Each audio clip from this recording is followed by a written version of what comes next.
Virus کے دوران India نے بے تحاشا زور لگایا کہ انڈسٹری چائنا سے منتقل ہو کر انڈیا میں آ جائے، اور انڈیا نے سی پیک پر کھل کے بیانات بھی دیے۔ اب کوئی چائنیز معیشت پر حملہ کرنے کی سوچے اور چائنیز بھول جائیں، یہ تو ممکن ہی نہیں، کیونکہ سی پیک کے خلاف انڈین سازشوں سے تو زمانہ آشنا ہے۔ ان حالات میں امریکہ کی بھرپور کوشش ہے کہ چائنا بھارت ٹکراؤ میں پاکستان غیر جانبدارانہ رول پلے کرے، تاکہ بھارت صرف چائنا کے محاذ پر توجہ مرکوز کر سکے۔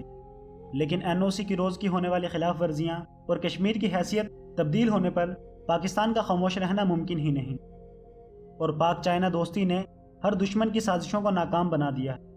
جس سے پاکستان کے لیے دور رس نتائج برآمد ہو سکتے ہیں۔ چائنا بھارت کی یہ جنگ اسی وقت ٹل سکتی ہے جب بھارت پاکستان کے خلاف ناپاک عزائم سے باز آ جائے،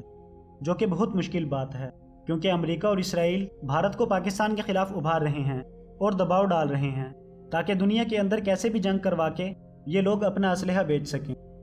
اس کے علاوہ بھارت گلگت اور بلتستان پر بھی دھاوا بولنے کے چکر میں ہے، کیونکہ سی پیک اور دیامیر بھاشا ڈیم جیسے گیم چینجر منصوبے پاکستان کی تقدیر بدل سکتے ہیں۔ سی پیک جہاں پاکستان کو معاشی طور پر مستحکم بنائے گا، وہیں بھاشا ڈیم کے ذریعے پاکستان میں موجود بجلی کا بحران کافی حد تک ختم ہو جائے گا، پانی کی کمی بھی پوری ہو جائے گی، زراعت اور خوراک میں بھی اضافہ ہوگا، جو کہ بھارت کو کسی صورت منظور نہیں، کیونکہ بھارت پچھلے 73 سالوں سے مقبوضہ کشمیر سے بہنے والے 5 دریاؤں کے قریب 124 ڈیم بنا کر تقریباً تمام پانی روک چکا ہے، جس کا اول مقصد ہی پاکستان کی زمین کو بنجر بنانا اور پاکستان کو معاشی و نظریاتی موت دینا ہے۔ اسی لیے بھارت کسی صورت بھی یہ نہیں چاہے گا کہ پاکستان مستحکم ہو، کیونکہ پاکستان کے خلاف کی جانے والی اس کی 73 سالہ پولیٹکس تباہ ہوتی نظر آ رہی ہے۔ لیکن اب حالت یہ ہے کہ انڈیا پر کوئی ہمسایہ ملک اعتبار کرنے پر آمادہ نہیں، اور ادھر امریکی پالیسی ساز بلکہ پوری دنیا اور خود انڈیا یہ جانتا ہے کہ انڈیا کے پاس اتنی طاقت نہیں کہ چائنا سے لڑائی کرنا تو کجا مناسب طریقے سے اس کا مقابلہ بھی کر سکے، کیونکہ بھارت رقبے اور آبادی کے لحاظ سے خطے کا بڑا ملک ضرور ہے، لیکن جارحانہ عزائم کی بنا پر وہ کسی کا بھی پسندیدہ نہیں۔ اور آپ کو یہ بتاتا چلوں کہ نریندر مودی کے انتہا پسندانہ عزائم اور پالیسیوں کی وجہ سے بھارت کی کئی ریاستوں میں تحریک آزادی قوت پکڑتی جا رہی ہے۔ ان میں سے ہروناچل پردیش، نیرو رام، منی پور، تری پور، ناگالینڈ، آسام اور میگھالیہ ہیں۔ ان 7 ریاستوں کو بھارت سے صرف ایک مختصر سی پٹی ملاتی ہے، اور یہ 7 ریاستیں انڈیا اور چین کے درمیان واقع ہیں، اور لائن آف ایکچوئل کنٹرول سے صرف 14 کلومیٹر کے فاصلے پر واقع ہیں۔ یعنی یہ 14 میل توپوں کی زد میں آ گئے تو بھارت ان 7 ریاستوں سے ہاتھ دھو بیٹھے گا،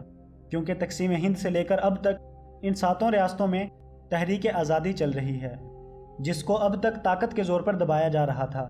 لداخ کے ساتھ یہ دوسرا اہم محاذ ہے جو واقع ہونے جا رہا ہے، اور اگر یہ 7 ریاستیں بھارت سے ٹوٹ گئیں تو پنجاب کے سکھ خالصتان کے لیے، اور ادھر کشمیری بھائی تو پہلے ہی تیار بیٹھے ہیں۔ اس صورت میں پنجاب اور کشمیریوں کا بھارت کے ساتھ الحاق ناممکن ہے۔ صرف یہی نہیں بلکہ مودی کی لگائی شہریت بل آگ کی بدولت مغربی بنگال، جھارکھنڈ اور اڑیسہ میں بھی تحریک آزادی زور پکڑ رہی ہے۔ اگر بالکل ایسا ہی رہا تو بھارت اگلے 5 سال میں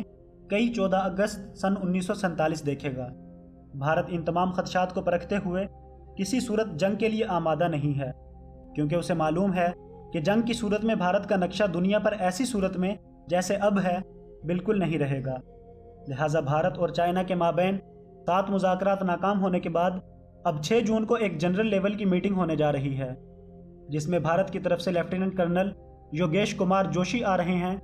اور ان کی طرف سے پرپوزل یہ ہوگا کہ نیپال کے سرحدی علاقوں میں روڈ کنسٹرکشن، جس کی بدولت چائنا کو نقصان ہو رہا ہے، وہ فوری طور پر بند کر دیا جائے،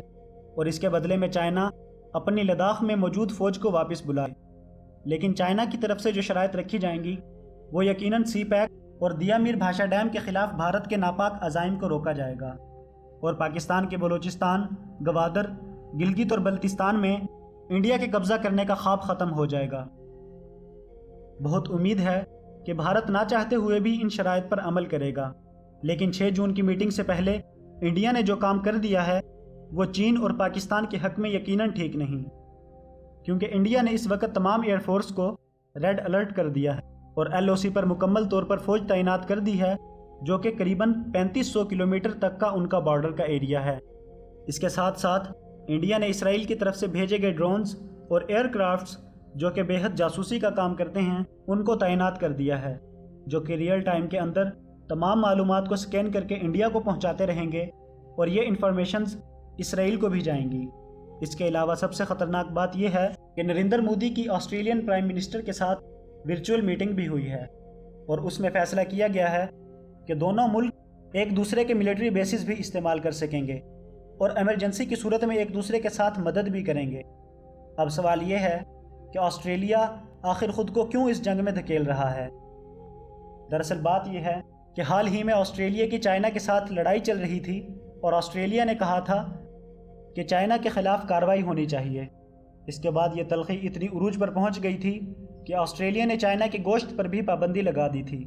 اب اس میٹنگ میں یہ طے ہوا ہے کہ انڈیا آسٹریلیا کے ملٹری بیسز جو کہ چنڈی گڑھ اور سری نگر میں ہیں اس سے مکمل طور پر فائدہ اٹھا سکتا ہے۔